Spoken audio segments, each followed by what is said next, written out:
kapatid, ibigay natin ang mataas na papuri sa ating Panginoong Hesus. Hallelujah!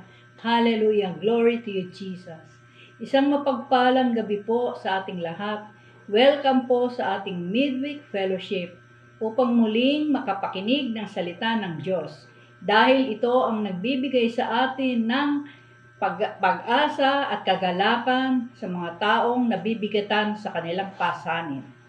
I-like at i-share po natin ang live streaming fellowship na ito sa ating mga kaibigan, kakilala, upang sila naman po ay mapagpala ng salita ng Diyos na kanilang mapapakinggan. Bago tayo magpatuloy, inaanyayahan ang lahat na sabayan po natin ang anointing band sa kanilang pagpupuri, pasasalamat sa pamamagitan ng awiting espiritual. Purihin natin ating Panginoon. Hallelujah! Hallelujah! Hallelujah! Hallelujah! Come on, church. Let's lift His name on high. Hallelujah! Let everything that has breath praise the Lord. Praise the Lord. Let everything that has breath praise the Lord. Praise the Lord. I praise in the valley. I praise on the mountain.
of power, great is your strength. Great are you, Lord, and you're greatly to be praised. Great are your ways, great are your works. Great are you, Lord, in all the earth. Great is your power, great is your strength. Great are you, Lord, and you're greatly to be praised. Your greatness, your famous name is exalted in all the earth. Glory, glory, hallelujah.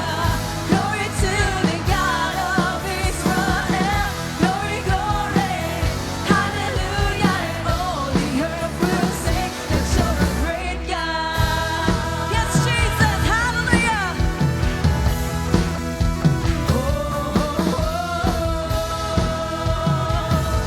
Praise. Come on, let's sing it out. Sing it out.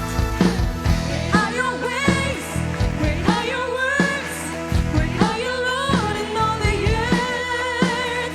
Great is your power, great is your strength. Great are you, Lord, and you're worthy to be praised. Your greatness, your famous name is exalted in all the earth. Glory, glory, hallelujah. Glory to the God of Israel. Glory, glory, hallelujah. And all the earth will sing that you're a great God. Yes, Lord, hallelujah.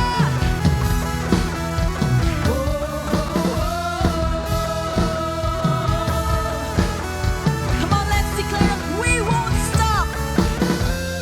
We won't stop till the whole world knows. We won't stop till the whole world knows. We won't stop till the whole world knows that you're a great God, great God. Whoa, whoa. We won't stop till the whole world knows. We won't stop till the whole world knows. We won't stop till the whole world knows that you're a great God, great God. Whoa, whoa. We won't stop till the whole world knows. We won't stop till the whole world knows. Jesus, we won't stop till the whole world knows that you're a great God, great God. Whoa, whoa. We won't stop till the whole world knows. We won't stop till the whole world knows. We won't stop till the whole world knows that you're a great God, great God. Whoa, hallelujah. Thank you, Jesus. Hallelujah. Praise. Come on, let's sing it again. We won't stop till the whole world knows. We won't stop till the whole world knows. We won't stop till the whole world knows that you're a great God, great God. Whoa, glory, glory, hallelujah. Glory to the God of Israel. Glory, glory, hallelujah. And all the earth will sing that you're a great God. Glory, glory, hallelujah. Glory to the God of Israel. Glory, glory, hallelujah. And all the earth will sing that you're a great God. Amen. Hallelujah. Hallelujah. Come on, let's praise Jesus. Hallelujah. Hallelujah. Hallelujah. Wagas na magpuri sa kanya ibigay. Hallelujah. Magpuri ang lahat. Hallelujah. Praise, praise your name, oh Jesus. Hallelujah. Thank you, Lord. Hallelujah.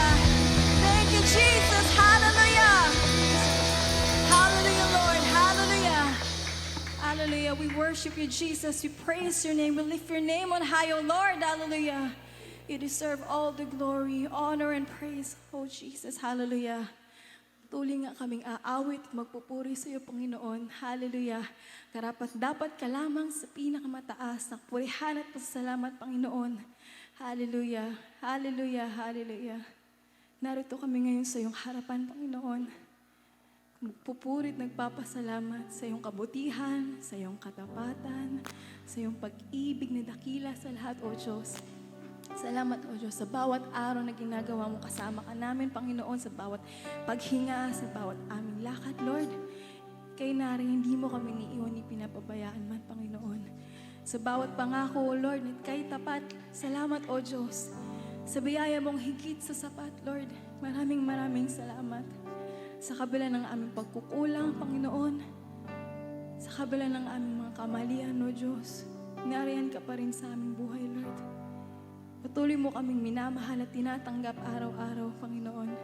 Sa kabila ng hindi kami karapat-dapat, Lord, sa lahat ng pagpapala mo, sa lahat ng biyaya, O Lord, sa lahat ng kagalingan, Panginoon.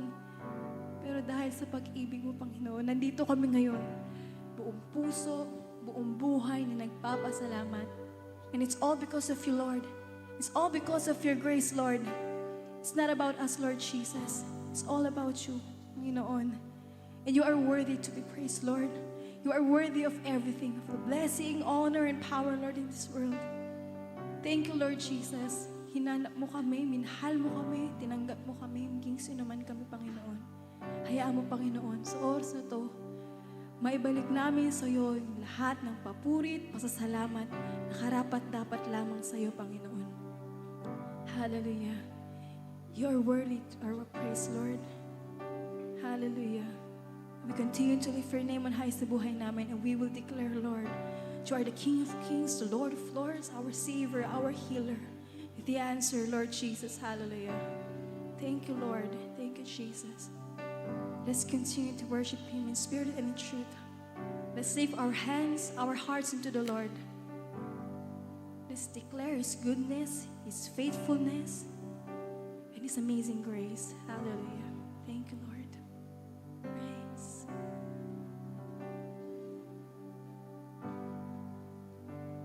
Thank you for the cross, Lord.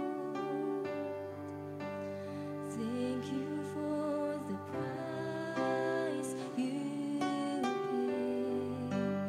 bearing all my sin and shame. In love you came.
Hallelujah. Glory to His name. Hallelujah. Amen. Praise the Lord. I-focus na po natin ang ating mga puso at isipan at dadako na po tayo sa pinakamahalagang yugto ng ating pagtitipon, ang pakikinig ng salita ng Diyos na ihahatid sa atin ng ating kapatid na si Brother Antonio M. Cruz Jr. sa seryeng Certainty Amidst Uncertainties sa topic na Jesus is the bread of life. Minsan po, purihin natin Panginoon. Hallelujah. Palakpakan po muli natin ng Panginoon. Hallelujah. Praise the Lord. Praise Jesus. Hallelujah. Hallelujah. Ayan, sa pagpapatuloy po ng ating gawain, tayo po'y manalangin. Aming Ama, kami nagpupuri, sinasamba ka namin at binibigyan ka namin ng pinakamataas na kadakilaan sa oras na ito. At kami nagpapasalamat sa pagkakataon muli na ito na kami ay tinipon mo upang kami ay patuloy na makapakinig ng iyong salita at makapagpasalamat sa pamamagitan ng mga papuring awit na ihandog namin sa iyo. Maraming salamat, O Diyos, sa buhay na patuloy yung pinagkakalob sa amin. At dalangin ko patuloy na sa oras na ito ay patuloy na ikaw ang mangusap. Ang presensya mo ang maramdaman namin sa aming mga tahanan. At ang kalooban mo ang siya maghari sa mga mangyayari ngayong oras na ito. Aming Ama, patuloy din namin dalangin ang tulong ng Espiritu Santo na siyang patuloy na tumulong sa amin upang maunawaan namin maayos ang mga mensahe na nais mong iparating sa amin. Tulungan mo din ang tagapagsalita, ibigyan siya ng karunungan, Lord. Bigyan mo ng karunungan na gamitin mo lang ako, Lord. At ikaw ang magturo, ang karunungan mo ang siyang marinig namin at ang lahat ng nais mong iparating ay siya lang aking masabi. Maraming salamat, O Diyos, at ang lahat ng gawain na ito ay naalin namin sa iyo bilang papuri, pasasalamat at pagsamba na tanging sa iyo lamang. Ito ang aming dalangin sa pangalan ni Jesus. Amen and amen. Hallelujah. Palakpakan po muli natin ng Panginoon. Muli isang mapagpalang araw po sa ating lahat.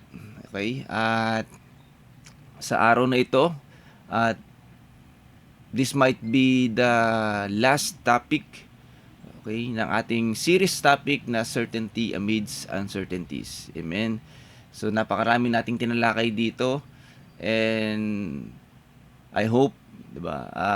Lahat ng 'yan ay isinabuhay natin, yung God's unconditional love, 'di ba? Sa unang topic natin 'yan.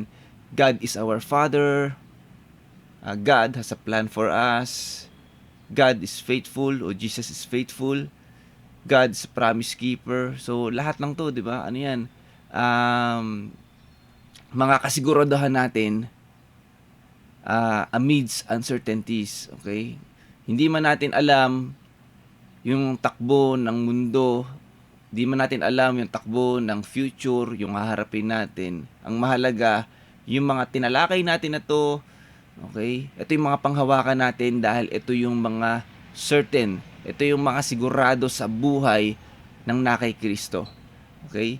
Sabi nga rito, isa pang mga tinalakay natin, fulfillment of God's promises. Okay? So, napakahalaga nun.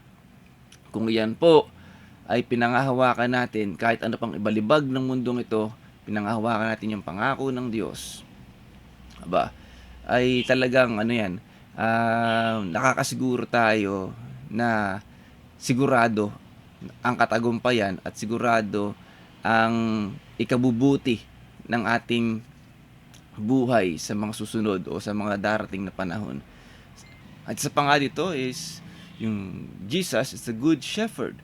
Amen? So, ibig sabihin kung ito ay siya ang ating mabuting pastol, so never tayong pababayaan ng Diyos. Okay? Tayo man ay maligaw, 'di ba? Mawala doon sa hanay, 'di ba? Pero dahil ang good shepherd ay ang ating Panginoong Hesus, hindi pwedeng pabayaan tayo. Okay? Kasi talaga naman bilang tayo ay mga tupa, minsan talaga tayo kung minsan nadadapa, kung minsan naliligaw, pero salamat sa Lord, sa biyaya ng Lord, siya ang mabuting pastol natin na kailanman hindi niya tayo pababayaan, 'di ba? So as as a good shepherd, nandyan din yung syempre yung pagdidisiplina sa atin. So, ibig sabihin, ano yan part yan ng pag-ibig ng Diyos para sa atin. Para tayo po ay, di ba, umayos, para tayo ay lumago, mag-mature. Okay, ano pa? Jesus never fails. Okay, so never talagang nagfa-fail ang Lord. Okay, kahit anong mangyari, sa tingin man ng tao ay parang hindi kaaya-aya o ang nakikita man natin ay hindi nakaayon doon sa plano natin, pero ang Diyos po ang mas nakakaalam ng ating ikabubuti, at ang Diyos ang nakakaalam dahil ang Diyos po ay yesterday, today, and tomorrow. So siyang nakakaalam niyan. So alam niya kung ano yung makakabuti sa atin, kaya Jesus never fails. Amen. So isa pa dyan ay yung firm foundation. Amen. Now, na matatag ang ating pundasyon kapag tayo po ay naka Jesus Christ. Anumang alon, anumang lakas ng hangin, kung tayo po ay naka Jesus Christ, siya po ang foundation natin, siya ang ating sandigan. Okay? So never pong guguho ang buhay natin. Never pong guguho yung ating pamumuhay. Okay? Yung ating kung ano man yung inaatake sa atin, emotional, spiritual, physical, okay, mental, okay. So kung ang ating pong foundation ay walang iba kundi si Jesus Christ, ay siya po, ito po ay firm. Amen. So never po tayong maguguho kapag si Jesus Christ po ang ating firm foundation. Andiyan din po yung Jesus the healer, Jesus is the answer, Jesus is our hope. Amen. So alam kong marami tayong natutunan sa mga topic din na to. At Jesus is the comforter and source of joy. So ito po tinalakay natin last week. Amen. So napakaganda din po nito na ito po yung mga bagay na isang mga kailangan din natin sa pamumuhay natin dito sa mundo. Dahil nga nakakaramdam tayo ng mga pagdadalamhati, nakakaramdam tayo ng pighati o kalungkutan. Okay, so binigyan tayo ng kasiguraduhan ng Diyos na kung dumating man sa punto ng buhay natin na makaramdam tayo ng sitwasyon na tayo po ay magdadalamhati, magkakaroon tayo ng kapighatian, kakaroon tayo ng kalungkutan, amen, siya po ang comforter natin at magbibigay sa atin ng genuine joy, okay, yung genuine happiness. Okay, yun yung nga po yung joy, yung kagalakan. At ngayon, tatalakayin natin ay yung Jesus is the bread of life. Okay, so ito na po yung pinaka lundo ng series natin na kung saan lahat ng mga tinlakay natin, amen, it's all about Jesus Christ. It's all about pakikipag-isa kay Jesus Christ. Amen. So kung wala tayong pakikipag-isa kay Jesus Christ, kung wala sa atin si Jesus Christ, talagang kakainin tayo ng mga uncertainties sa buhay. Amen. So isa lang ang certain sa atin, si Jesus Christ. Siya ang magbibigay sa atin ng certainty. Okay? So na kaya napaka-importante na tayo po ay nasa atin si Jesus Christ. At sa topic natin, di ba, siya ang bread of life. Okay? So ano po ba sinasabi ng Biblia regarding dito? Sabi po sa John 6:35, sinabi ni Jesus, "Ako ang tinapay ng buhay. Ang lumalapit sa akin ay hindi na magugutom kailanman. At ang sumasampalataya sa akin ay hindi na mauuhaw kailanman." Amen. So ito nga po yung isang talinhaga o sabihin na natin na nung pre-preach kasi ni Jesus Christ to, maraming hindi nakaunawa eh. Diba, na kailangan ka ba namin kainin? Kailangan ka ba namin pirapirasuhin yung laman mo? Kailangan ba namin kainin yan? So alam nyo, mamaya mas maintindihan natin to kung ano ba yung ibig sabihin ng buhay. Okay? Ano ba yung ibig sabihin ng pagiging tinapay? Kasi po nung panahon na to, talagang napaka-importante po ng tinapay. Diba? Nung panahon ng mga Israelita, panahon ng Lumang Tipan, diba? Napaka-vital po ng tinapay para sa kanila. Parang ito po yung main na pagkain, okay, sa kanilang lahat. So nandiyan yung pag Pasko, may pagkain din sila, tinapay. Diba? Yung umulan ng mana sa ilang sa mga Israelita, tinapay din po yun. So isang napakahalaga. Kumbaga, kapag ito ay narinig ng mga tao, ibig sabihin, talagang ito yung kakailanganin ng mga Israelita. Ito yung kakailanganin ng mga taong nakakapakinig. So, napaka-vital. Okay. So, kumbaga nga parang kung without bread, diba? Napaka ano yan parang ang hirap mabuhay o parang hindi sila mabuhay kung wala yung bread kasi ito yung kumbaga main food noong araw. Okay. Nasa gayon, ito rin naman syempre mas naintindihan din natin bilang tinapay, sabi nga natin bilang pagkain, nagbibigay buhay din to. Amen. So sa atin din, itrato din natin yung tinapay as pagkain, di ba? So okay. So paano nga ba? Ano nga ba ibig sabihin? Ano ba ibig sabihin ni Jesus Christ ito? Ako ang tinapay ng buhay at ang lumalapit sa akin na hindi na magugutom kailanman. Sa literal nga ba na ito ay kapag ito ay kinain natin, dabay tinik natin, tayo lumapit, hindi na tayo magugutom. Okay? At ang sumampalataya sa akin na hindi na mauuhaw kailanman. So, totoo nga ba na talagang tayo po ay hindi na mauuhaw pag tayo sumampalataya kay Jesus Christ? Amen? Okay? So, talakayin natin. Ano ba ibig sabihin muna? Kung bakit sinabi ito ni Jesus Christ, ako ang tinapay ng buhay. Okay? Pero tingnan natin, ano ba yung estado natin bilang tao? Okay? Sabi po sa Efesos chapter 2 verse 1 to 3. Noong unay patay kayo dahil sa inyong mga pagsuway at mga kasalanan. Okay? So ito po yung sinabi ni Pablo, hindi lang sa mga taga-Efeso, maging sa lahat ng tao, okay, tayong lahat. Okay? Sabi dito, noong unay patay kayo dahil sa inyong mga pagsuway at mga kasalanan. So ito pala isang estado natin bilang tao. Tayo pala ay patay dahil sa pagsuway natin sa Diyos at dahil sa ating mga kasalanan. Okay? So kung titingnan natin, alam kong may idea na tayo at unang pumapasok sa atin dito, okay, patay tayo spiritually. Okay? Spiritually dead tayo. Okay? Hindi man physical, pero ang katatayuan natin ay patay spiritually dahil sa pagsuway at ating mga kasalanan. Sinusunod ninyo ang mga masasamang takbo ng mundong ito at napailalim kayo sa pinuno ng mga kapangyarihan sa himpapawid, ang espiritong naghahari sa mga taong ayaw pasakop sa Diyos. Okay?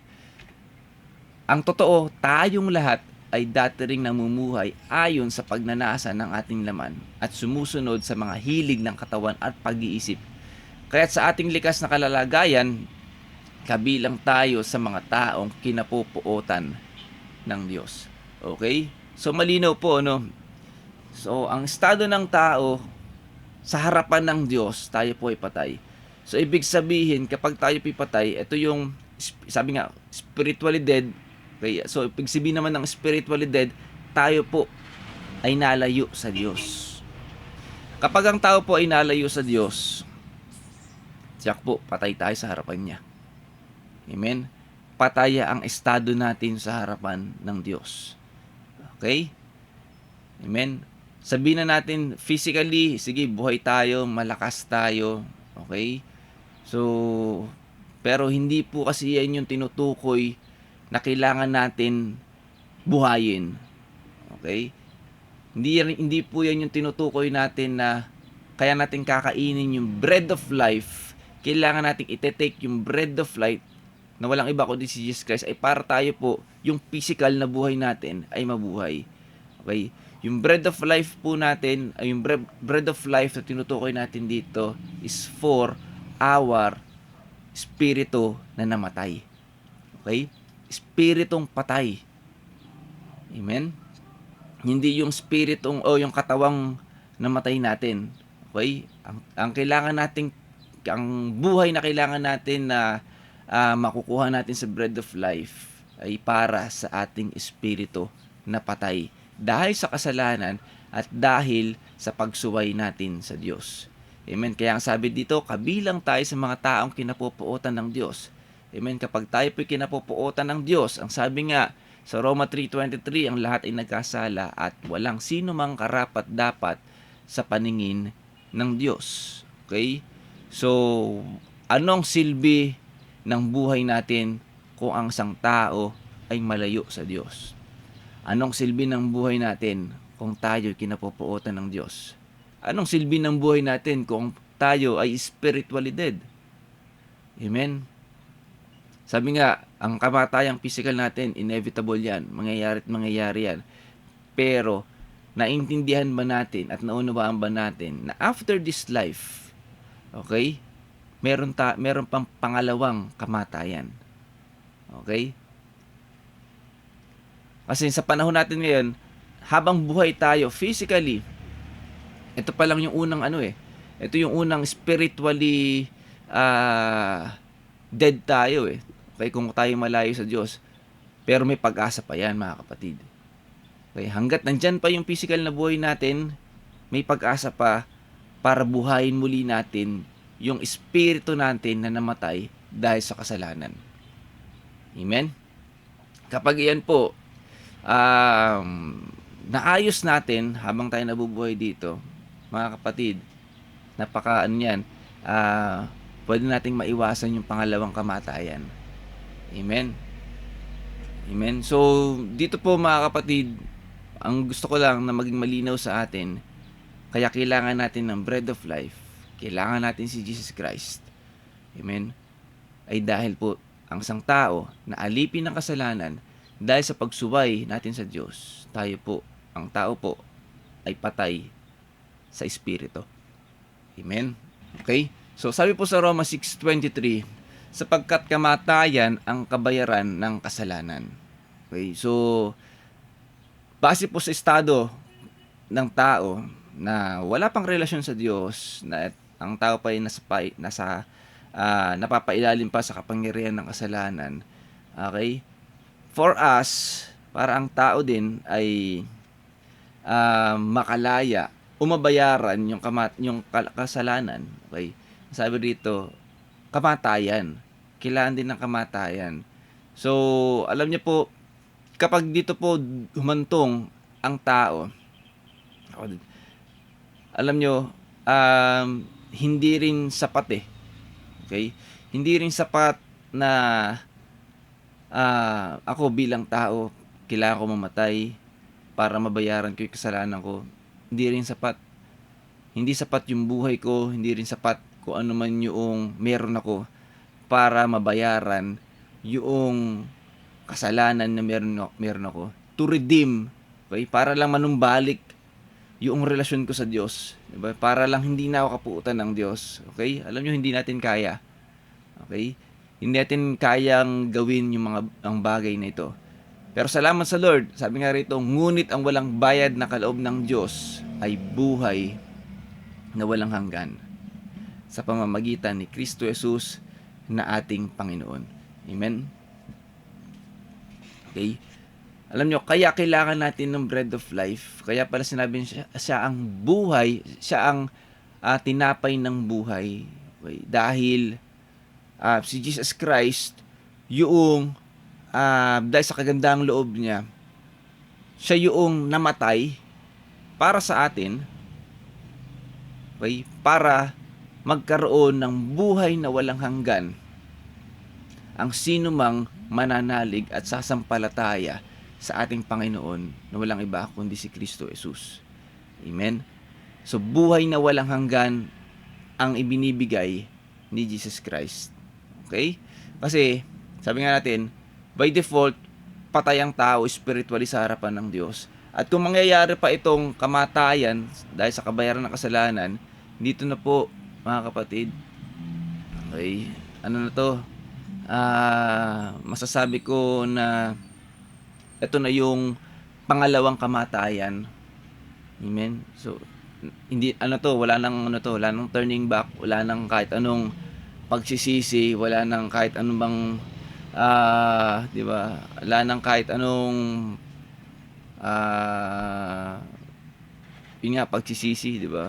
So, wala na. At ano yung sinasabi ng Biblia pagdating sa pangalawang kamatayan? Pahayag chapter 20 verse 14. Pagkatapos ay itinapon din sa lawa ng apoy ang kamatayan at ang daigdig ng mga patay. Okay? Ang lawa ng apoy, ang pangalawang kamatayan. Amen. So, alam nyo, ito na yung eternal damnation. Ah, ito na yung pinaka nakalulungkot, pinakamasakit, at di ba, hindi kayang arukin ng isipan natin kung ano yung experience na pwedeng ma-experience na isang taong makaka-experience ng pangalawang kamatayan. Okay, hindi mahirap arukin yan, mahirap isipin natin yung pain, yung agony, lahat-lahat na, 'di ba? So, ito yung nandiyan ka sa lawa ng apoy na hindi ka nasusunog pero ramdam na ramdam mo yung sakit, 'di ba? Yung hirap. Ito nga lang ngayong yung summer, 'di ba? Mga nasa 38 degrees, 40 degrees, 'di ba? Hirap na tayo, ang init. 'Di ba? Wala pang apoy 'yan. Okay? So, ang hirap-hirap magpalamig, todo reklamo na tayo, 'di ba? Asiwang-asiwa na tayo sa temperature, sa pakiramdam. Ito po mga kapatid, nakalublob tayo. Okay? Ang tao kapag makaka-experience ng pangalawang kamatayan. Amen. Okay po. Kaya nga sabi diyan, ito yung kaya tayo po humahayo. Kaya ang gospel, nananatiling pinapangaral yan, kahit pinagtatawanan ng maraming tao, patuloy lang po na ipinapangaral. Okay? Dahil ito ang ayaw ng Diyos na mangyari sa tao. Kasi nga sabi sa John 3:16, gayon na lamang ang pag-ibig ng Diyos sa sanlibutan. Alam ng Diyos yung pwedeng mangyari sa tao.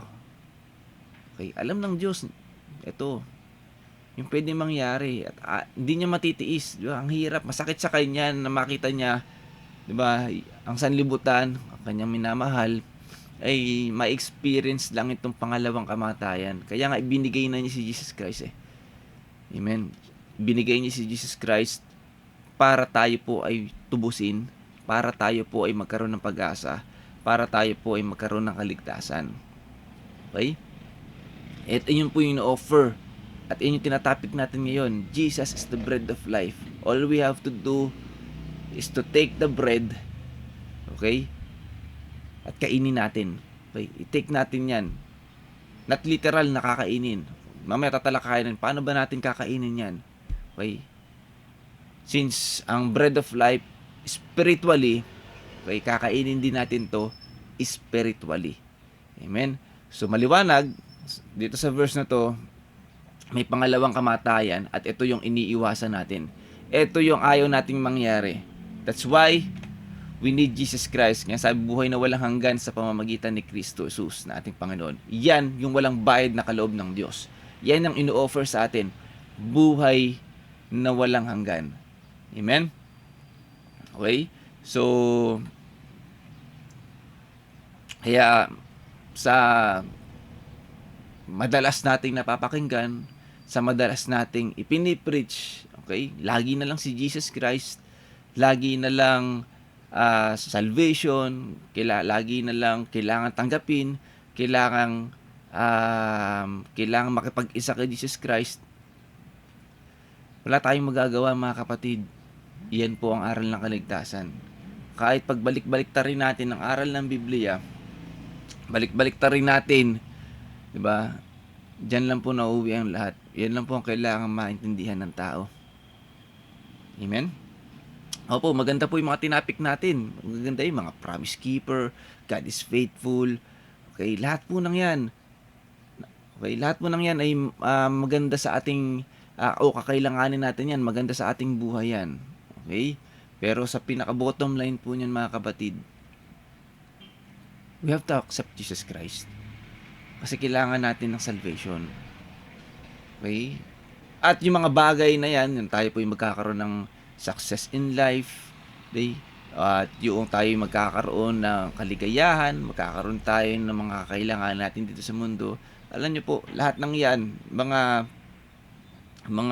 kumbaga nga sa gamot side effect yan. Okay? Ng kaligtasan na meron tayo. Amen? Amen? So, kahit na nakakatulig na, 'Di ba? Kahit lagi natin napapakinggan, salvation, accept Jesus Christ. Amen. Kailangan po natin 'yan. 'Yun lang po talaga ang aral. Okay? Hangga't hindi natin naintindihan, hangga't hindi natin naunawaan mabuti, alam niyo bilang Kristiyano dapat talagang ito yung ano natin eh. Kumbaga parang kumbaga sa isang skills, muscle memory mo na 'to eh. Diba? Bilang Kristiyano, alam na alam at naunawaang mabuti ang aral ng kaligtasan. Okay? So, ito pinaka-basic dapat nating maintindihan at malaman. Amen? So, kaya bilang mga Kristiyano nakapag-isa, walang ibang pinapangaral yan kundi si Jesus Christ. Walang ibang pinapangaral yan kundi ang aral ng kaligtasan. Amen? Kasi naman talaga, itong ginawa ni Jesus Christ para sa atin, ibinigay niya ang kanyang buhay para tayo ay magkaroon ng buhay na walang hanggan. Amen? So, paano daw natin iti-take? Sabi rito, John 6:32-33, sumagot si Jesus, pakatandaan ninyo, hindi si Moises ang nagbigay sa inyo ng tinapay na galing sa langit. Ang aking Ama ang nagbigay sa inyo ng tunay na tinapay na galing sa langit. Sapagkat ang tinapay na galing sa Diyos ay ang bumaba mula sa langit at nagbibigay buhay sa sangkatauhan. And His name is Jesus Christ. Amen? So kasi dito hindi pa naintindihan ng mga tao diba? Na parang hindi ba ang tinapay yun nangyari noong sa ilang. Okay? So kasi naguguluhan pa sila yung mga tao dito, yung mga Israelita din. So dito mas nagiging malinaw, pinaunawa na sa atin yung tinapay na galing sa Diyos ay ang bumaba mula sa langit. Okay? Si Jesus Christ yun. Okay? At nagbigay ng buhay sa sangkatauhan. So, isang magandang nagiging malinaw na rin sa atin ngayon kung paano nga ba natin tatanggapin yung tinapay, okay, na ino-offer sa atin ni Jesus Christ. Ang sabi po sa Deuteronomio chapter 8 verse 3, tinuruan nga kayong magpakumbaba, ginutom niya kayo bago binigyan ng mana, isang pagkaing hindi nyo kilala ni ng inyong mga ninuno.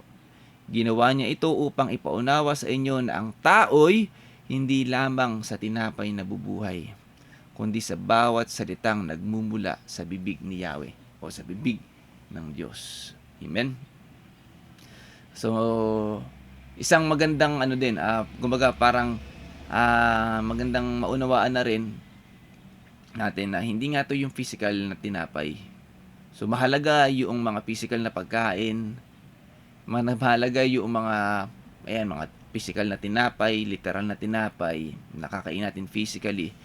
Pero sabi nga dito, hindi lang sa tinapay nabubuhay ang tao, kundi sa bawat salitang namumutawi sa ibang salin sa bibig ng Diyos. Okay, nagmumula sa bibig ni Yahweh.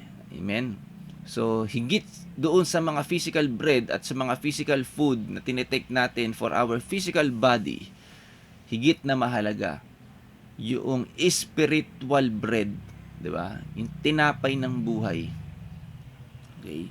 Na dapat nating matake at iyon ay nagmumula sa bibig ng Diyos o yung mga salitang nagmumula sa bibig ng Diyos. Okay? Yun pala yung tinapay ng buhay. Paano natin take yun? Bibig ng Diyos. Okay, yung mga salitang gumula sa bibig ng Diyos. Ang sabi po sa Roma 10:17, kaya't ang pananampalataya ay bunga ng pakikinig. At ang pakikinig naman ay bunga ng pangangaral tungkol kay Kristo. Amen. Okay. So, ite-take natin yung bread of life hindi sa pamamagitan ng ngipin, ng bibig, ng dila o ng digestive system natin. Okay. Ang pag-take natin sa bread of life is through hearing His word. Amen. Nang sa gayon, nagbubunga ito ng pananampalataya. Okay? Yan po yung venue or platform para ma-take natin yung bread of life. Okay? Sa pakikinig ng pangangaral tungkol kay Kristo. Iyan po yung mahalaga. Okay? So, mahalaga po yung physical food natin. Okay? Pero higit na mas mahalaga sa katawan ng tao o sa tao ay yung pakainin din natin ang ating espiritu ng bread of life. Amen? Okay? So sabi nga natin, may tatlong binubuo ang tao ng tatlong bagay, di ba? Espiritu, kaluluwa, at ang katawan. Okay? So kung ang espiritu natin ay patay, okay? So i-assume mo na rin na yung katawan at yung kaluluwa patayan. Okay. So naunawaan natin yung, 'di ba? Naunawaan natin yung pagiging patay ng tao. Spiritually dead means malayo tayo sa Diyos. Okay? Malayo tayo sa Diyos. Yun ay pinakamasaklap na pangyayari sa isang tao. Patay ka sa harapan ng Diyos. Malayo ka sa harapan ng Diyos. Okay? At hindi malayo, at kung mananatiling patay tayo sa harapan ng Diyos habang tayo nabubuhay dito, at kapag ang katawang physical natin ay nawala na dito sa mundo, nakakalungkot mang isipin, nakakalungkot man tanggapin, at napakasakit man tanggapin, amen, ang patutunguhan ng tao ay yung pangalawang kamatayan. Okay? Amen. Amen po. So, kailangan nating mabuhay spiritually. Okay? So, we need the bread of life for us, o para yung spirito natin ay magkaroon ng buhay. So, paano natin bubuhayin o paano natin iti-take yung bread of life? Through hearing the word of God. Through hearing doon sa pangangaral tungkol kay Kristo. Dahil kailangan natin ng pananampalataya sa Diyos. Amen? Pananampalataya kay Kristo. Okay? So, yun po yung importante. Without faith in Jesus Christ, na bunga ng pakikinig, okay, hindi mabubuhay ang isang espiritong patay dahil sa kasalanan. Okay? Bakit kailangan nating makapakinig ng pangangaral tungkol kay Kristo? Napahapya po na natin kanina, Efeso 2:8-9, sapagkat dahil sa kagandahang loob ng Diyos, okay, grace, okay, dahil sa grace of God, because of the love of God, naligtas kayo sa pamamagitan ng pananampalataya. Amen? So, yun po yung importansya ng meron tayong pananampalataya. Okay? Sana maging malinaw sa atin, Kaya tayo kailangan natin makapakinig ng salita ng Diyos para magka-develop o magkaroon tayo ng pananampalataya kay Kristo na siyang gagamitin natin upang ma-receive natin yung kaligtasan na dulot ng kagandahang loob ng Diyos. Kasi nga, yung kaligtasan na ito ay kaloob ng Diyos at hindi mula sa inyong sarili. Hindi ito bunga ng inyong mga gawa kaya't walang ipagmamalaki ang sino man. Okay? So, yung kaligtasan, it is a gift. Okay? Kailangan natin yan. So, kahit anong gawin natin na sa pamamagitan ng physical ways, okay? Physical na pamamaraan, magpakabait ka, mabuti kang anak, mabuti kang asawa, mabuti kang estudyante, mabuti kang empleyado, hindi ka nagsisinungaling, walang bearing po ang mga yan. Kahit ikaw pa, yung pinakamabait na tao sa buong mundo, may Guinness World of Record ka na hindi sabihin na natin na hindi ka nagkasala. Pero kasinungalingan po yun. Walang taong hindi nagkasala. Amen? Amen? So, kahit ano pa man niyang mga merits na meron tayo, hindi natin pwedeng ipagmalaki at hindi natin pwedeng sabihin na tayo ay ligtas dahil sa mga bagay na yan. Okay? Dahil sabi nga natin, kahit mamatay tayo para sa kabayaran ng kasalanan natin, hindi sapat. Hindi sapat. Okay? Hindi sapat yung kamatayan natin. So, wala talaga tayong magagawa. Walang kahit anong pwede natin gawin para tayo po ay maligtas. Ano lang pamamaraan? Sa pamamagitan ng pananampalataya kay Kristo. Okay? Sa pamamagitan ng pananampalataya kay Kristo para ma-receive natin yung kagandahang loob ng Diyos, okay, na nagdudulot ng kaligtasan sa lahat ng tao. Amen? Ganyan po importante o importansya ng pananampalataya. Okay? So, yun po yung pag-take natin ng bread of life. Okay? So, ito maganda rin to sa Hebreo chapter 2 verse 14 to 15. Okay. Dahil sa mga anak na tinutukoy niya, dahil sa ang mga anak na tinutukoy niya ay tao, naging tao rin si Jesus. At tulad nila ay may laman at dugo. Okay? So, ito yung magandang paliwanag sa atin. Bakit kailangan manampalataya ka tayo kay Jesus Christ? Ayan. Sabi nga, naging tao rin si Jesus at tulad nila ay may laman at dugo. Ginawa niya ito upang sa pamamagitan ng kanyang kamatayan ay mawasak niya ang dyablo na siyang may kapangyarihan sa kamatayan. Amen? So, ito yung ginawa ni Jesus Christ. Dahil nga, walang kakayanan ng tao, kahit na tayo mamatay, wala tayong kakayanan para tubusin yung kasalanan na meron tayo sa pamamagitan din ng kamatayan. So, wala. Hindi natin magagawa. Only Jesus can. Okay? Si Jesus Christ lang po yung may kakayanan. Kaya si Jesus Christ nagkatawang tao. Dahil si Jesus Christ, puro yan. Walang bahid ng kasalanan. At iyon po yung kailangang offering para sa katubusan ng kasalanan ng sanlibutan. Si Jesus Christ po hindi nagkasala. Okay? Hindi siya nagkasala nung siya nagkatawang tao.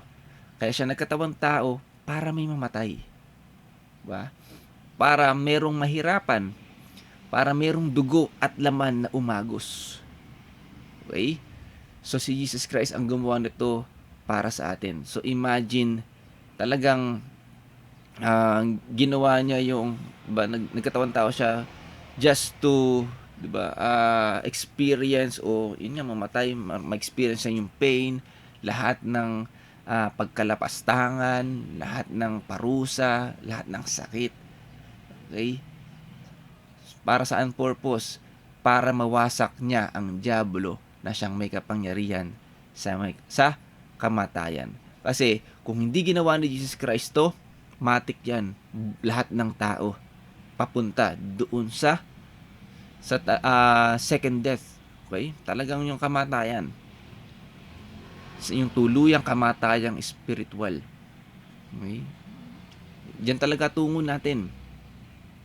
Pero dahil nga salamat sa Lord, diba, sabi nga niya sa kanyang salita, nung nagawa ni Jesus Christ, namatay na siya sa krus, it is finished. Nagawa niya. Nagtagumpay siya. Amen. So sa pamamagitan ng niyang kamatayan at nang siya ay binuhay muli after 3 days, nanumbalik yung pag-asa. Diba? Nagkaroon ng daan. John 14:6. Nagkaroon ng daan. I am the way, the truth, and the life, and no one can reach the Father except through me. Amen? Si Jesus Christ yung naging daan. Ano lang pamamaraan? Take mo yung bread of life. Sa paanong paraan? Through faith. Amen? Sa pamamagitan ng pakikinig ng mabuting balita tungkol kay Kristo. Ituloy po natin. Sa pamamagitan din ng kanyang kamatayan, ay pinalaya niya ang lahat ng tao na buong buhay nila inalipin ng takot sa kamatayan. Amen? Okay? So, diba? So, ano to napaka totoo tong sa verse 15, diba? So, as Christians, diba? Alam kong tayong lahat nandiyan pa rin, hindi pa rin tayo handa mamatay, pero meron tayong kasiguraduhan na kung dumating man yung kamatayan, hindi tayo takot na harapin to. Dahil alam natin na kapag dumating na tong kamatayan natin physically, okay, may buhay na walang hanggan tayong haharapin. Okay? Hindi tayo dun pupunta sa pangalawang kamatayan. Okay? So yung takot na mamatay, yung takot na mawala dito sa mundo, nawala yan. Okay? Pinalayan na tayo Dahil alam natin, nilook forward natin na kapag nawala tayo dito sa mundo, we will see Jesus Christ face to face. Amen. At magpupuri tayo at magpapasalamat, sasamba sa Diyos day and night. Amen. Amen. So yan po yung ginawa ni Jesus Christ para sa atin. Okay? That's why siya ang bread of life. Okay? So, ito yung kamatayan na kailangan nating alisin sa pamamagitan ni Jesus Christ. Yung kamatayang spiritual. Okay? So, I hope nakakasunod po kayo, no? Naunawaan natin. Okay? Ang sabi nga rin sa Marcos chapter 12 verse 25, ang Diyos ay hindi Diyos ng mga patay. Siya ang Diyos ng mga buhay. Amen? Okay, so,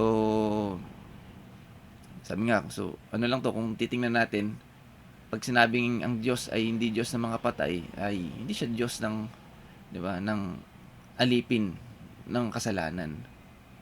Okay, so, kumbaga, hindi siya doon. Ang Diyos po ay Diyos ng mga buhay. Amen? So, ibig sabihin, ito po yung mga buhay spiritually. Amen. So, talagang may pagpili. Okay. So, for us to experience yung favor ng Diyos, although nandyan lagi yan ang favor ng Diyos, diba? Sabi nga, pinasisikat ng Diyos ang araw sa makasalanan at sa kanyang mga banal o sa kanyang mga anak.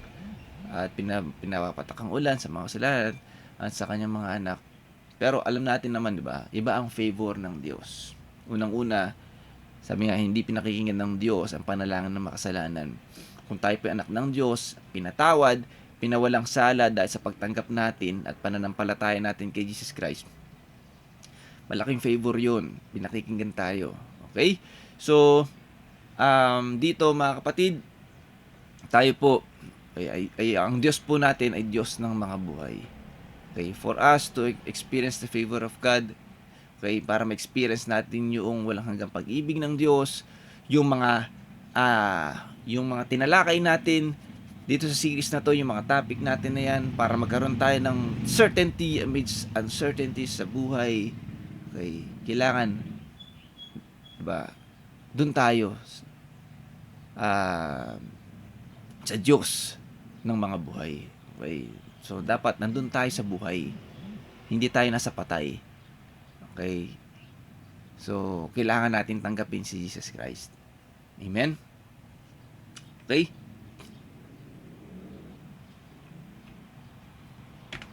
So, sabi nga dito, ito na yung isang mas maunawaan natin. John 6:47-48, pakatandaan ninyo ang sumasampalataya sa akin ay may buhay na walang hanggan. Ako ang tinapay ng buhay. Amen? So, ito yung sinabi din ni Jesus Christ na para mas maintindihan ng tao, okay, na hindi through pagkain literal tinapay ng buhay, sa pamamagitan talaga ng pananampalataya, sumasampalataya kay Jesus Christ. Okay, so without faith in Jesus Christ, hindi natin maititake yung bread of life. Okay, so napaka-importante po ng bread of life para sa ating lahat, at napaka-importante din po ng pananampalataya natin kay Kristo upang ma-experience natin yung buhay na walang hanggan. Amen? At mawala tayo sa estado ng pagiging patay sa harapan ng Diyos. Amen? Isa pa nga po, palakpakan natin ng Panginoong Jesus. Hallelujah. Hallelujah. Amen. So tuloy po natin. John 10:10.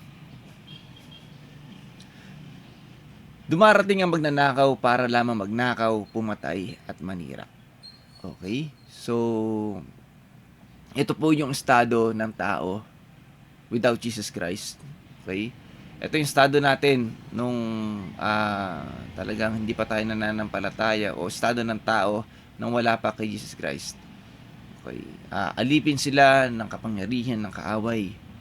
Okay? Yung magnakaw, pumatay at manira. Yun yung sirain, patayin ang buhay, sirain lalo ang espiritu, di ba? Mentally patayin, spiritually patayin, emotionally patayin, yung buhay, yung relasyon, patayin, lahat ng yan. Yan po ang gusto ng Diablo eh. Kaya, magkagulo kasi ano sa kanya yan, maganda sa paningin niya yan kapag nagkakagulo-gulo ang lahat. Okay? At yan ang gusto niya. Okay? Dahil gusto nga niya, di ba? After this life, okay, doon tayo sama-sama tayo sa dagat-dagatang apoy. Yan ang gusto ng kaaway. Pero, salamat nga sa Lord, sabi dito, naparito ako upang ang mga tupay magkaroon ng buhay na masaganang lubos. Okay? So, kanina tinalakay natin yung buhay na walang hanggan, which means na, yun nga, spiritually, magkaroon tayo ng buhay. At the same time, yung buhay din na tinutukoy ni Jesus Christ dito, bread of life, maging sa panahon natin o maging sa buhay natin dito sa mundo, binibigyan din tayo ng buhay. O yung tinatawag natin buhay na masaganang lubos. So, sa ibang translation, buhay na ganap at kasiya-siya. Okay, so hindi pwedeng pabayaan din ng Lord na manatili yung buhay natin na ninakawan, pinatay at sinira ng kaaway. Okay? So ibig sabihin, merong transition ng buhay natin. Inaahon tayo. Okay? Doon sa buhay na meron tayo nung tayo pa ay alipin ng kasalanan. Okay? So hindi pwedeng ligtas ka, hindi pwedeng pinawalang sala ang sang anak ng Diyos, hindi pwedeng siya ay pinatawad na ang buhay nandito sa lupa ay buhay na ninakawan pa din ng kaaway, buhay na pinatay pa din ng kaaway, buhay na sinira pa din ng kaaway. Okay? So, unang manifestation ni Jesus Christ sa buhay natin habang tayo ay nandito sa mundo ay yung iahon tayo doon sa buhay na meron tayo noong tayo pa ay alipin ng kasalanan. Amen? Kung ang ninakaw sa atin ay yung kaligayahan, ninakaw sa atin yung kapanatagan ng kalooban, yung kapayapaan, yung kagalakan, yung pag-ibig, okay? Yung mga bagay na nakapagpapahirap sa atin dito, alam nyo, ang gusto ng Lord, bigyan tayo ng buhay na masaganang lubos. Iahon tayo sa mga bagay na yan. Amen? So, lahat ng yan, habang tayo nabubuhay dito, ipaparamdam sa atin ng Diyos ang mga bagay na yan. Amen? Kasi part yan ng pag-ibig ng Diyos sa atin. Part yan ng buhay na walang hanggan na ipinagkakaloob sa atin. Okay? So, balikan natin yung isang kwento na tinalakay natin last week. Yung tungkol dun sa babaeng balo. Maganda rin kasi yung message niya patungkol dun sa topic natin ngayon. Ang sabi pa sa unang hari, sa chapter 17, verse 8 to 16. Kaya sinabi sa kanya ni Yahweh, umalis ka rito, pumunta ka sa Sarepta, sa lupain ng Sidon. May inutusan akong isang byuda na magpapakain sa iyo roon. Pumunta nga siya roon at nang papasok na siya ng pintuan ng lungsod, nakita niya ang byuda na namumulot ng panggatong. Sinabi niya sa babae, maari po bang makainom? Aalis na ang babae upang ikuha siya ng tubig. Nang pahabol niyang sabihin, kung maaari, bigyan mo na rin ako ng kapirasong tinapay. Sumagot ang babae, saksi si Yahweh, ang inyong buhay na Diyos, na wala na kaming tinapay. Meron ka pa kaming konting harina at ilang patak na langis. Namumulot nga ako ng panggatong upang lutuin iyon at makakain man lamang kami ng anak ko bago kami mamatay. Sinabi sa kanya ni Elias, huwag kang mag-alala, pumunta ka na at gawin mo ang iyong sinasabi. Ngunit ipagluto mo muna ako ng isang maliit na tinapay. At pagkatapos magluto ka ng para sa iyo. Sapagkat ganito ang sinabi ni Yahweh, Diyos ng Israel, hindi niyo mauubos ang harina sa lalagyan at hindi rin matutuyo ng langis sa tapayan hanggang hindi sumasapit ang takdang araw na papatakin ni Yahweh ang ulan. Ginawangan ng babae ang utos ni Elias at hindi naubos ang pagkain ni Elias at ng mag-ina sa loob ng maraming araw. Hindi nga naubos ang harina sa lalagyan at hindi rin natuyo ang langis sa sisidlan, tulad ng sinabi ni Yahweh sa pamamagitan ni Elias. Amen? So, tingnan natin yung buhay ng babae. Diba? Yung buhay ng babae rito, ano na eh, ah, parang survival of the fittest na lang eh, parang ganoon eh. Parang nandun na siya sa last end nung tinapay na meron sila o harina at langis na huling kain na nila. So, huling kain nun, after nun, waiting na lang sila mamatay sa gutom. Okay? Pero, salamat sa Lord, di ba? Sa pamamagitan ni Elias, ay nagkaroon ng pag-asa yung babae. Nagkaroon ng nagkaroon ng panibagong buhay yung babae. Amen. Na-experience niya, na-encounter niya ang Diyos sa pamamagitan ni Elias. Okay, sumunod siya kay Elias. Okay, dahil pinakinggan niya yung sinasabi ni Elias na pinaparating ng Diyos. Okay, so tingnan natin yon sa panahon natin ngayon as word of God, di ba? So, tayo pong lahat, mga kapatid, ay nagsimula din na meron tayong pangangailangan.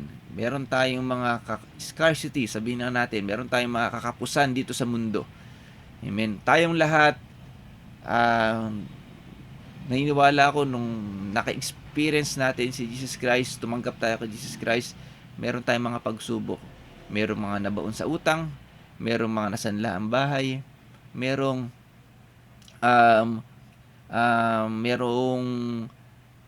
sa karamdaman, okay? Meron ding mga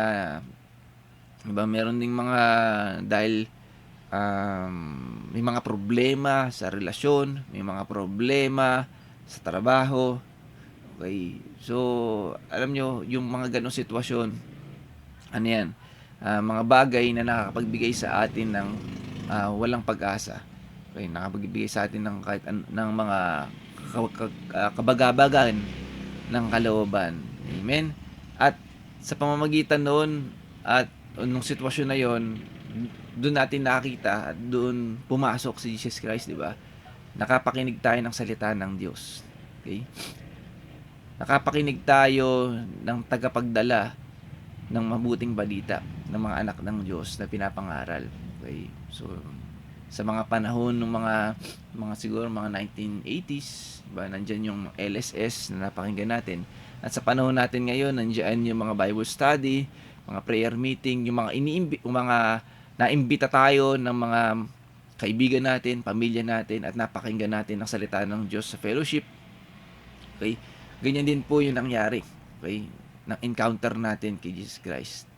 Okay? So, nangyari dito sa babae, noong napakinggan niya ang salita ng Diyos sa pamamagitan ni Elias o yung pinapagawa ng Diyos sa pamamagitan ni Elias, ano nangyari? Diba? Sinunod ng babae, pinagluto pa rin si Elias. Okay, kahit na mahirap na o medyo mahirap sa kanyang kalooban dahil nga last last harina, last oil para sa kanila mag-ina, pero sinunod pa rin niya. So nag-take effect yung pagsunod niya, nag-take effect yung sabihin natin, nagtiwala siya and hindi binigo ng Diyos yung pagtitiwala ng babae kay Elias. So ano nangyari? Pinasagana ng Diyos yung kanyang sisidlan, diba? Sisidlan ng harina, yung tapayan o yung sisidlan din pati sisidlan noong langis. Okay? So sumagana siya ngayon sa tinapay, sumagana siya sa pagkain na yun yung pinoproblema niya nilang mag-ina. Okay, so hindi na ubusan hanggang sa dumating na o pahintulot ng Diyos na pabagsakin na ulit ang ulan sa lugar na yon.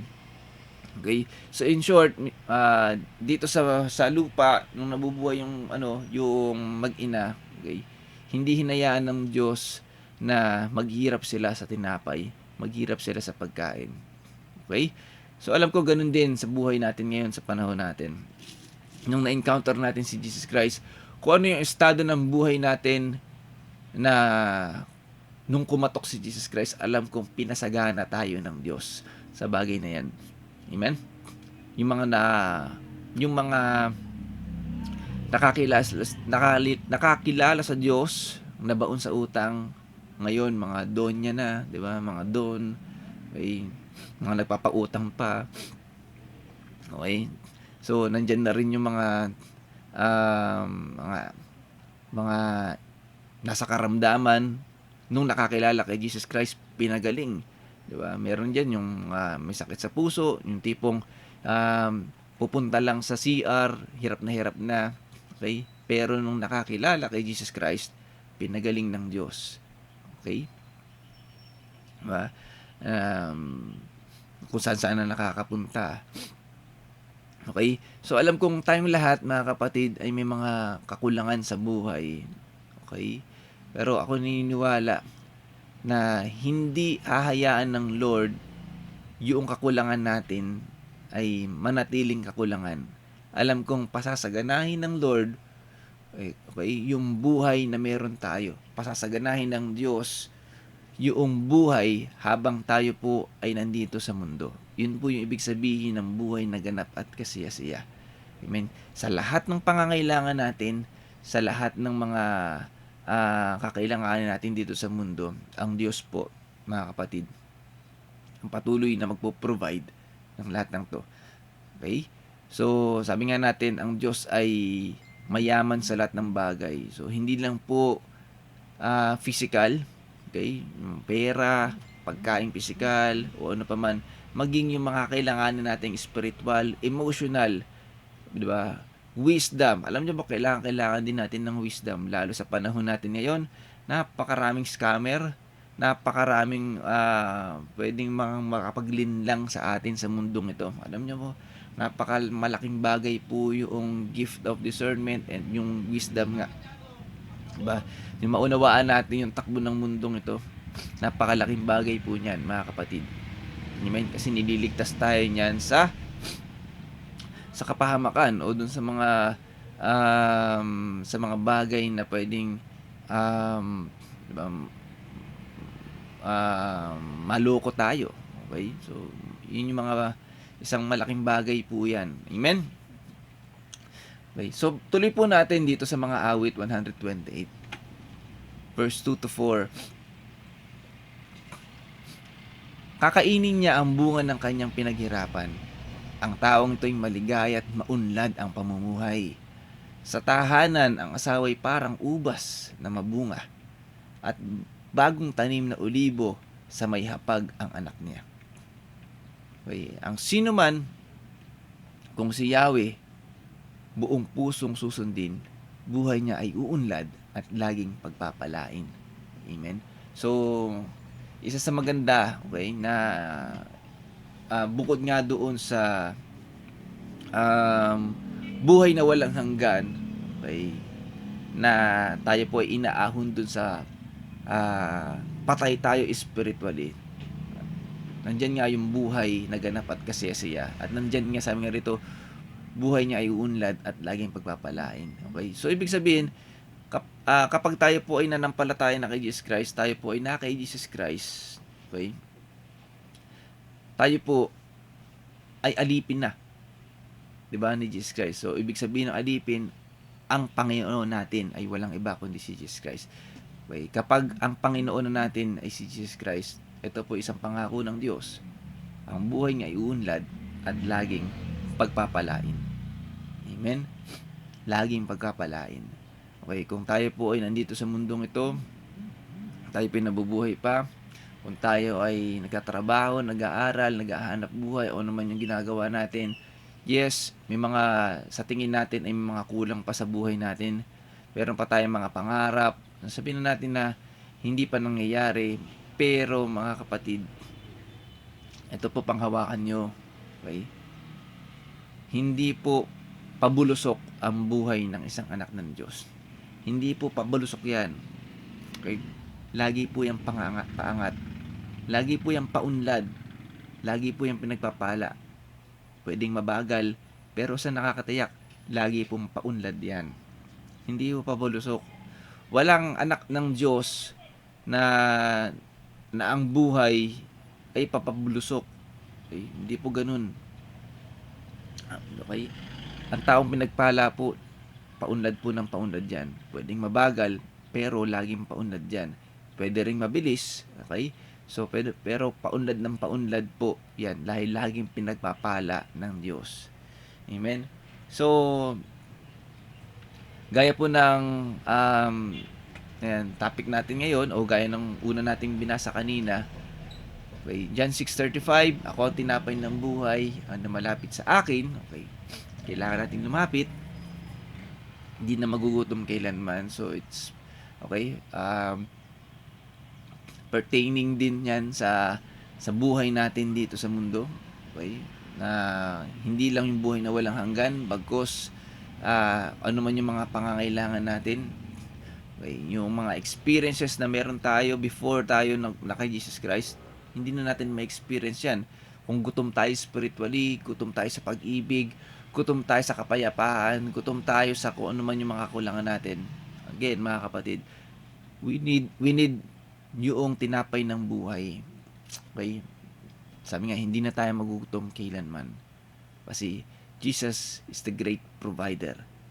At ang sumasampalataya sa akin ay hindi na mauuhaw kailanman. Amen.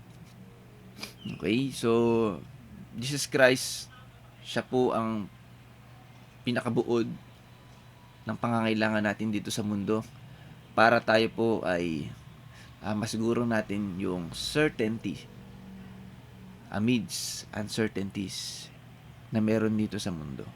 Amen. So, all we need is Jesus Christ. At para tanggapin natin yung bread of life, para matake natin ito, we need to hear always His word. Kailangan nating mapakinggan, kailangan nating sundin, kailangan nating isabuhay ang salita ng Diyos para mas lalong umunlad ang ating pananampalataya. Ang pananampalataya po, okay, yan po yung vitamins natin sa ating espiritu, sa ating spiritual na buhay. Kailangan natin paunlad din ang pananampalataya natin. Kailangan natin palalimin ang pananampalataya natin. Okay, at magagawa natin yan sa pamamagitan ng pakikinig ng salita ng Diyos. Amen. Tandaan ninyo, mga kapatid, kung malakas po ang spirito natin, okay, magte-take effect din po yan sa buhay natin. Okay? At lagi nating iisipin, lagi nating titingnan, kung malakas ang espiritu natin, buhay ka sa harapan ng Diyos. Yun po talaga ang meaning ng buhay. Okay? Yan po ang meaning ng ang buhay natin dito sa mundo. Okay? Yung tayo po sa harapan ng Lord, na nakikita tayo, buhay tayo sa harapan niya, yun po ang pinakamasarap na buhay na meron tayo. Anin natin ng mga buhay na meron dito sa mundo, yaman, diba, kapangyarihan, kung sa harapan ng Diyos ay patay tayo. Diba? Kung sa harapan ng Diyos napupuot sa atin ang Diyos dahil sa kasalanan, dahil sa pagsuway natin, para saan ang buhay? Baliwala din. Okay? Kung dadamputin lang din tayo doon sa pangalawang kamatayan, yun yung eternal, diba? Sayang lang. Huwag nating ipagpalit yung 60 years, 50, 40, 70 years compare doon sa eternity. Okay? So, let's choose yung magkaroon tayo ng eternal life. Huwag yung eternal damnation. Huwag nating ipagpalit yung karangyaan na meron tayo sa mundo. Alam niyo, pwede naman tayo maging, di ba? Pwede naman nating ma-enjoy ang buhay, di ba? Kahit tayo mayaman, kahit tayo ay may kapangyarihan dito. Ang paalala lang sa atin, di man masama yung mga bagay na yan. Basta, sa buhay natin, ang Panginoon natin ay si Jesus Christ. Basta tayo ay may relasyon kay Jesus Christ. Hindi po masamang maging mayaman, ha? Hindi po masamang maging may kapangyarihan din dito. Okay? As long as tayo po ay may sapat o meron tayong relasyon kay Jesus Christ, tayo po ay may pananampalataya kay Jesus Christ, wala pong problema. Okay? Amen? So, naunawaan natin ang buhay kapag ganun. Amen? So, ayan. So, ngayon, nawa ay sana naunawaan nating mabuti yung ibig sabihin ng bread of life. Okay? So, yung mga bagay na meron tayo, yung mga bagay na pinag-aralan natin, lahat po ng yan ay ma-experience natin kapag nasa atin si Jesus Christ. Again, bottom line lang, walang iba kundi si Jesus Christ. Amen po. Okay, so nawa sa series na ito at sa topic natin ngayon na ito ay patuloy tayong pinagpala ng Panginoon at patuloy tayong patuloy nating isabuhay yung kanyang mga salita na sa gayon patuloy lumago ang ating pananampalataya. Amen. So patuloy din nawa tulad noong kwento ng babae at ni Elias ay maging pagpapala din tayo sa iba. Alam kong maraming nangangailangan ng buhay, maraming nangangailangan ng buhay dahil maraming tao pa din ang patay sa harapan ng Diyos. So, wag tayong mahiya at mag-atubili ng paggamit sa Lord para magkaroon ng pagkilala ang mga tao tungkol kay Jesus Christ nang sa gayon ang buhay nila, diba? Yung spiritong patay ay magkaroon ng buhay. Amen. So, yun po yung pinakamahalagang dapat magkaroon ng tao. Amen. Magkaroon ng spiritual life. Okay? Magkaroon ng buhay yung espiritu natin. Okay? So, ayan. So, sa pagtatapos po, tayong pong lahat ay manalangin. Hallelujah. Praise the Lord. Praise you, Jesus. Purihin ka, Panginoon. Maraming salamat, O Diyos, sa mga salitang pinagkaloob mo sa amin. At kami ay patuloy na nagpapasalamat sa biyaya na pinagkaloob mo sa amin ngayong gabi na ito sa pamamagitan ng salita. Alam namin, spiritually, Lord, may tinuro ka sa amin at nawa dalangin namin na patuloy mo kaming gabayan, patuloy mo kaming turuan sa pamamagitan ng mga salitang ito, na ito po ay ma-apply namin, maisabuhay namin sa bawat araw na aming gagawin. Lord, salamat dahil ikaw ang bread of life. Na-experience namin ang buhay na ipinagkaloob mo sa amin sa pamamagitan ng pananampalataya namin sa iyo. Magmula sa sa kaligtasan, magmula sa pagtubos sa amin sa kamakasalanan, sa pagpapatawad sa amin, Lord, hanggang sa lahat ng pagpapala yung pinagkaloob mo sa amin, sa pagbabago ng buhay, sa pagbabago ng aming estado sa pamumuhay, Lord, salamat dahil alam namin itong lahat ay dulot ng iyong pag-ibig. At alam namin, Lord, na hindi lang din natatapos dito at alam namin na kami patuloy mong pagpapalain spiritually, physically, financially, emotionally, spiritually, Lord, lahat-lahat ng mga pangangailangan namin at aspeto ng buhay namin, Lord, alam namin pagpapalain mo kami. Maraming salamat at ang pagpapala na ito ay lumaabot 10 sa aming 10 ng aming buong pamilya. Maraming salamat, O Diyos, at patuloy din namin dalangin na patuloy mo pa rin kaming hubugin ayon sa iyong kalooban, na patuloy mo kaming na yung pagpapala na ipinagkaloob mo sa amin ay dumaloy ito sa maraming tao. Gamitin mo kami upang maging pagpapala din sa iba, upang marami ding makapakinig, upang marami ding mabago ang buhay sa pamamagitan ng pakikinig ng iyong salita na i-share namin sa maraming tao. Lord, bigyan mo kami ng tapang papatuloy, bigyan mo pa kami ng lakas ng loob, bigyan mo pa kami ng skills, bigyan mo pa kami ng karunungan upang maipaliwanag at masabi namin at maipangaral namin ng iyong salita sa marami pang tao. Lord, salamat po. Salamat din sa mga pagpapagaling na ipinagkaloob mo sa aming lahat. Patuloy ko rin dalangin ng lahat ng mga tao na nakakapakinig ngayon, at gayon din sa aming mga manggagawa at member ng aming community. Lord, patuloy na pagpapala sa kanilang lahat, sa kanilang buong pamilya, pag-iingat, saan man sila naroon at mga plano nila sa buhay. Lord, ingatan mong patuloy. Na-enjoy namin, Lord, ang lahat ng pagpapala na pinagkaloob mo sa amin dahil sa iyong pag-ibig. Maraming salamat, O Diyos, at patuloy naming itinataas din sa iyo ang aming community. Lord, na patuloy mo itong patataging, palakasin lahat ng pangangailangan ng aming community, Lord. Salamat, Lord, sa provision na ipagkakaloob mo sa aming lahat. Maraming salamat, O Diyos, at ang buhay namin ay tanggapin mo bilang pagpupuri sa iyo, bilang pasasalamat sa iyo at pagsamba sa iyo sa bawat araw na gagawin namin. Thank you, Lord. Thank you, Jesus. At ang lahat ng to ay tinataas namin nang may pasasalamat, pagpupuri sa iyo at nakadakilaan na tayong sa iyo lamang. Ito ang aming dalangin sa pangalan ni Jesus. Amen and amen. Purihin po natin ang Panginoon at pagpalain po tayo patuloy ng Diyos at tayo po ay patuloy na maging pagpapala sa iba. God bless po.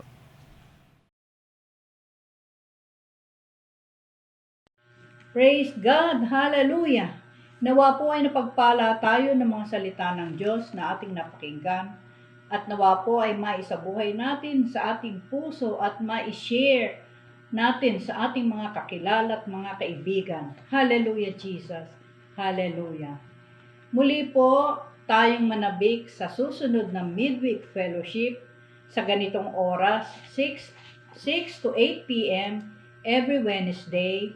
Ang youth fellowship, 5 to 6:30 p.m. every Saturday. At ang Sunday fellowship po ay may 2 session na po. Sa umaga po ay 9 a.m. to 11 a.m. at sa hapon naman po 2 p.m. to 4 p.m. Hallelujah, Jesus. Hallelujah. Ang tema po ng ating community, pastor natin, mahal natin. Community natin ang lingkod, mahal natin.